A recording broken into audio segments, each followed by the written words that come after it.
Hi, I'm Jake, 31, and last week I skipped my own birthday dinner because my parents gifted my twin sister a $25,000 dream car and gave me a used blender from Goodwill. They called me dramatic. I called it done. I always knew my sister and I were raised differently. Sure, we were born 12 minutes apart, shared a room until high school, and wore matching Halloween costumes until puberty made that weird.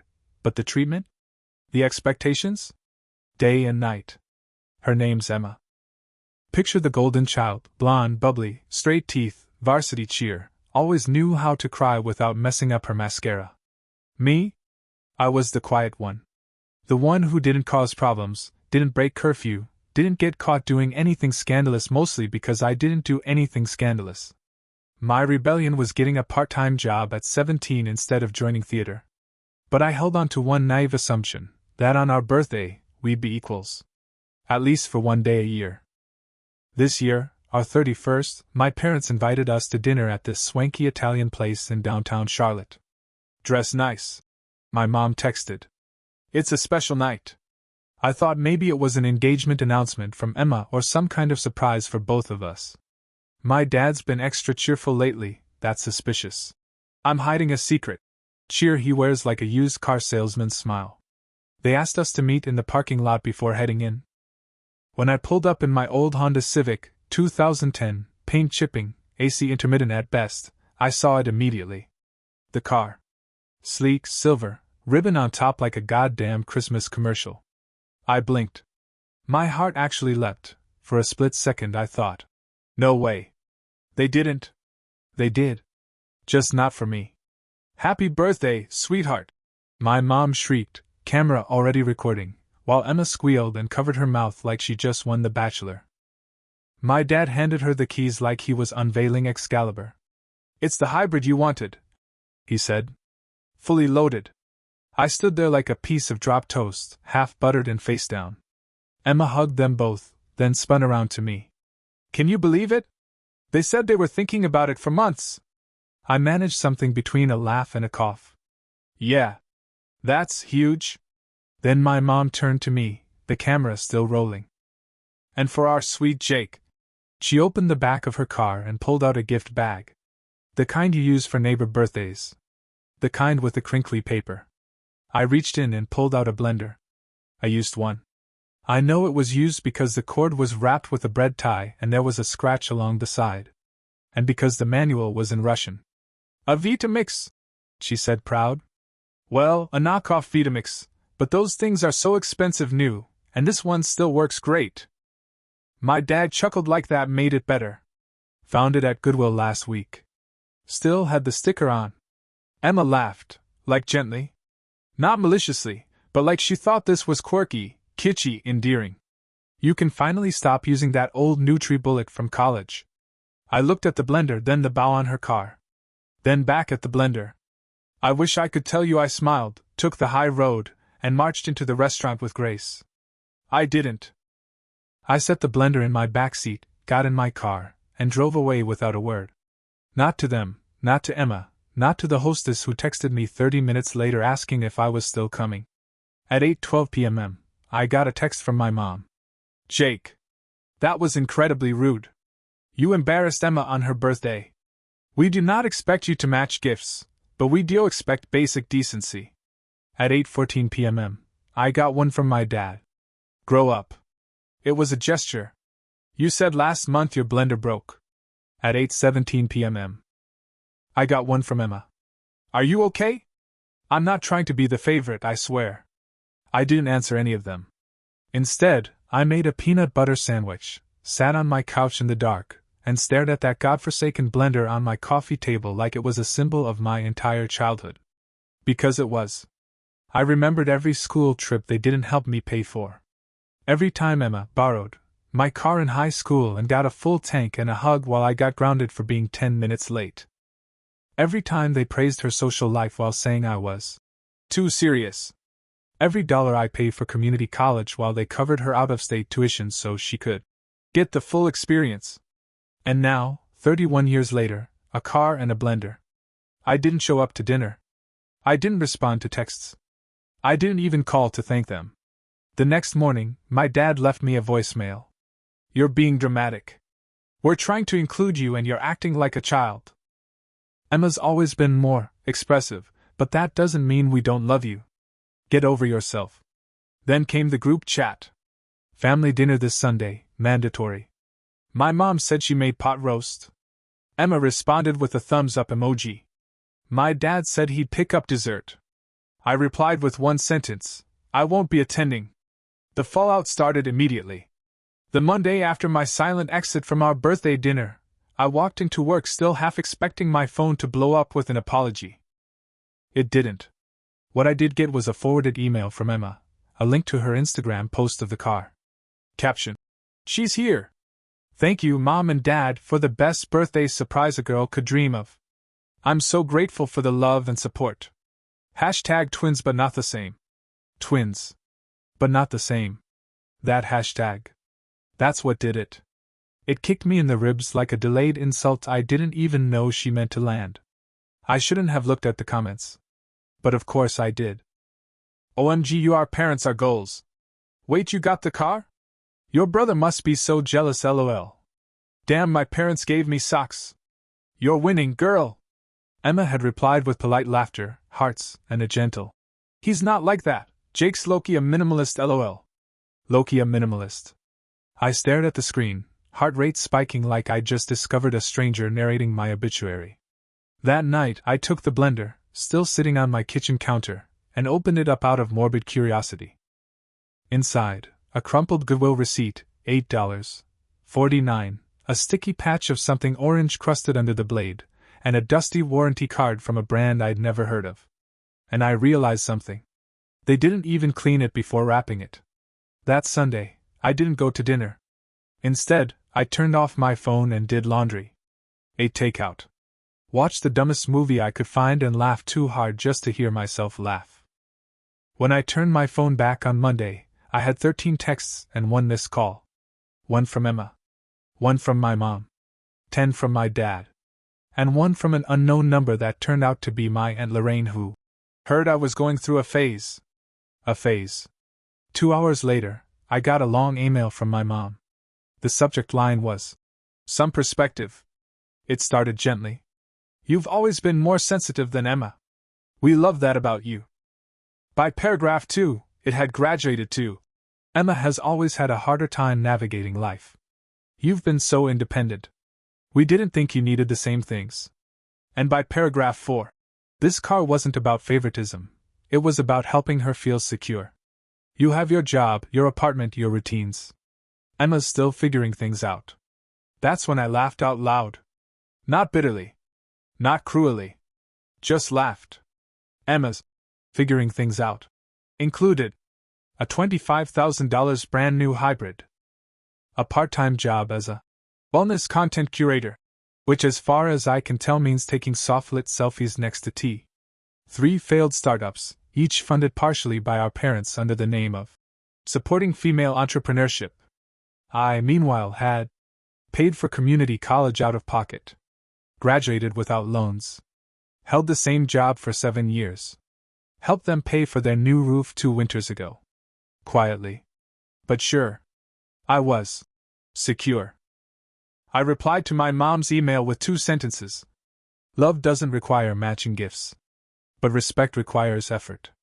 I'm not angry. I'm just done. I hit send. Immediate silence. Until Wednesday. That's when the real drama began. Emma showed up at my apartment. I was half asleep, wearing sweatpants and a mustard-stained hoodie, eating microwave popcorn straight from the bag when the buzzer went off. I answered the intercom groggily. "Yeah?" Her voice. "It's me." For a second, I actually considered pretending I wasn't home. But something in her tone made me press the door. She came in wearing a long coat, sunglasses, it was 7:30 p.m., and guilt-like perfume. Strong and poorly applied. "Can we talk?" she asked. I gestured to the couch. She sat on the edge like it was a therapist's chair. I stayed standing, mostly because I didn't trust myself to sit without flopping. Emma looked at the blender on my counter. Winced. "I didn't know they got you that," she said. I raised an eyebrow. You didn't know they got me anything? She looked sheepish. They told me you asked for something practical. I said my blender broke. That's not the same as please get me a used kitchen appliance from the clearance bin at a donation store. She had the decency to blush. I didn't ask for the car, Jake, she said quietly. They surprised me. Cool. But what did you do when you saw it? Silence. Did you ask if they got me something too? Did you even think to say, wait, where's Jake's? She bit her lip. No. I nodded. She kept going. It's not like I wanted to make you feel small. That's the thing, I said. You didn't have to want it. It just happens. And you never notice. And they never apologize. And I'm always the one expected to rise above. She didn't say anything. I went on. You know what's wild? They never even asked me if I wanted to celebrate separately. Every year, it's one dinner. One cake. One song. Half-sliced life. Her voice was small. I didn't know you felt like that. I'm not mad, I said. I'm exhausted. She nodded. Then she did something that shocked me. She pulled out a box from her tote bag. Wrapped. Not with a bow, but carefully. The way people wrap something they actually want you to like. This is for you, she said. From me. Not from them. I stared at it. Then took it. Inside, a new chef's knife. Not expensive. But high quality. Sleek. Engraved. Happy birthday, Jake. For slicing better things. I held it for a long time. Then I said, thanks. You didn't have to. She smiled, tired. I know. We didn't solve anything that night. She didn't storm out. I didn't break down. She left after 20 minutes. No hug. Just a look that said we're not okay, but maybe we're trying. Later that week, I got another email. This time from my dad. It was short. If you're going to keep punishing us by acting like a victim, maybe it's better we don't include you next time. And that's when I knew. They never thought I'd actually pull away. But I had. And they were starting to feel it. The next time I saw my parents was 3 weeks later, uninvited. I was grocery shopping on a Sunday afternoon, doing the bachelor shuffle through frozen pizzas and overpriced hummus, when I saw them standing near the deli counter. My mom, purse on one elbow, tapping her phone like it owed her money. My dad, arms crossed like he was personally offended by the price of prosciutto. I debated turning and walking away. But they spotted me before I could. Oh, look who decided to shop among the commoners, my dad said, smirking. I couldn't tell if it was a joke. It didn't land like one. My mom gave a little wave. Jake, sweetheart. You look thin. Are you eating? I eat, I said flatly. She stepped closer.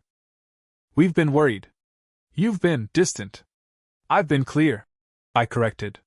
Her smile faltered, just a hair. Okay, but ignoring the family over a birthday misunderstanding feels excessive. My dad chimed in. It's been nearly a month, Jake. When are you going to stop sulking?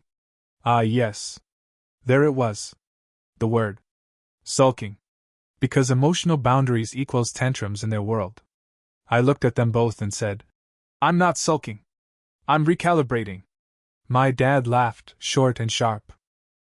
Recalibrating what? Your sense of entitlement? And that was it. The moment something inside me cracked, not from rage, but from clarity. I looked him dead in the eye and said, Do you even know how much I contributed when you needed the roof redone? He blinked. What does that have to do with anything? Do you know how many times I bailed you out of overdrafts? Or paid Emma's cell phone bill accidentally? Or fixed your printer on a Sunday when I had deadlines of my own? My mom interjected. That's not fair. No, I said, holding up a hand. You're right. It's not. Because I never made you feel small for needing help. I didn't announce it on Instagram. I didn't wrap a gift in guilt. I just showed up. I've always shown up. Quietly. But not anymore. My dad's jaw clenched. We're your family. And I'm your son. I snapped. Not your emotional furnace. Not your default fixer. Not the kid who quietly accepts being second. The deli worker was awkwardly slicing turkey nearby, pretending not to listen. A couple with a toddler in a cart scooted away slowly, sensing a family implosion in aisle 5. My mom's voice was suddenly soft. "Jake, I think you're taking this too personally." That made me laugh. A real one. From the gut. Too personally? You gave my twin sister a car and gave me a used blender. From Goodwill. With someone else's smoothie crust still stuck to it. My dad was flushing now. It was a practical gift. You said your old one broke? And I said I didn't want a fuss. I said. Which you translated as, let's treat him like a background character in his own life. Silence. Then my mom looked at me with something I hadn't seen on her face in years. Worry. Real, pinched, unscripted worry. "Jake," she said, "is this really about the gift?" And for the first time, I told the truth. "No," I said. "It's about the pattern. The last 30 birthdays. The last 3 decades. It's about the way you bend over backwards to make Emma feel loved and seen and special. And the way you look at me like I'm already fine, so you don't have to try." My dad looked away. My mom didn't. She whispered, "I didn't know you felt that invisible." I nodded. That's the point. That night, Emma texted me. "They're spiraling. Dad tried to convince me you were having a breakdown. Mom cried at brunch." I texted back. "I'm not breaking down. I'm building distance." She replied with one word. "Good." And then she sent a second message. "You were right. I let them script everything, and I just went along with it. I'm sorry. If it helps. I haven't driven the car in days." That message hit harder than I expected. Because part of me realized, Emma hadn't wanted the car to hurt me. She just didn't think about me at all. Not until it was too late. On Friday, I got a certified letter in the mail from my parents' lawyer. That's when the story turned. It wasn't a lawsuit. It wasn't even a threat. It was a trust update. Apparently, they'd rewritten their wills. Emma now had full control over my mother's legacy fund, while I'd been moved into what they called contingent status. Meaning, I was out. Until further notice. There was a handwritten note stapled to the back. "We hope this isn't permanent, Jake. But family only works when people act like family." I stood in my kitchen holding that letter like it was radioactive. Not because I wanted their money, but because it proved what I'd known all along. Love, in our family, was conditional. Conditional on showing up when told. Conditional on staying quiet when hurt. Conditional on letting the narrative flow in one direction, toward Emma. I folded the letter. Put it in a drawer. Then I opened Instagram and unfollowed both my parents. Emma I kept. Just in case. Because something had shifted. Not just in them. In me. For the first time in 31 years, I wasn't angry at being the quiet one. I was grateful. Because quiet people don't scream. We draw lines. And then we build lives on the other side of them. 2 weeks after that letter arrived, I got a knock on my door. Saturday morning, 9 a.m. I hadn't even made coffee. I opened it wearing an old college hoodie, expecting maybe a package or a neighbor asking about parking. It was Emma. Holding keys. "I want you to take this," she said. She didn't wait for an invitation. Just stepped inside and handed me the familiar car key fob, the one from her $25,000 dream car. "I can't keep it," she said. "I won't." I blinked. "Emma, I don't." She cut me off. "I've been thinking. A lot. And you were right. About all of it. I let them script my whole identity. Golden child. Needy one. Special one. And I bought into it. Because it felt easier to be the favorite than to ask why I was the favorite." I leaned against the kitchen counter, stunned silent. Emma kept going. "But watching how they've treated you, how you stood up for yourself, walked away, didn't come crawling back, made me realize how much I've never questioned anything. I got a car. You got silence. And they expected you to say thank you." She held the keys out again. "I didn't take them. I don't want the car." She smiled sadly. "That's exactly why I do." She dropped them gently on the counter and sat at the kitchen table. The same one where we'd eaten cereal as kids, drawn on placemats, fought over the last Pop-Tart. I think they're trying to punish you with money, she said. The trust change? That wasn't about wills. That was a warning shot. Like if you don't behave, you'll lose your share. I nodded. Joke's on them. I've never had a share. She stared at me for a long moment. I'm pulling out too. What do you mean? I called the lawyer yesterday. I told him I don't want to be the sole trustee of anything. If they want to tie money to obedience, they can keep it. I was quiet for a beat. You sure? No, she admitted. But I'm starting to get there. Then she looked up at me and said something I'll never forget. I don't want to be their favorite if it means losing my brother. My throat closed. I looked away. She left the keys, gave me a quiet "see you later," and slipped out the door. When it closed behind her, I stood alone in my apartment. No more car. No more blender. Just two siblings finally trying to choose each other for once. I didn't hear from my parents for another month. Then came the group email. Subject: Family Update. Tone: Managerial. Message: We've decided to cancel the usual Thanksgiving dinner this year. Given recent events and certain attitudes, it seems best to take a pause. We'll be celebrating privately. Please respect our boundaries. My boundaries. My dad had used the phrase like a shield, like he'd learned the word from a therapist and decided it was finally his turn to wield it. I stared at the email. Didn't reply. Emma texted me 10 minutes later. I got the same one. Wanna do our own dinner?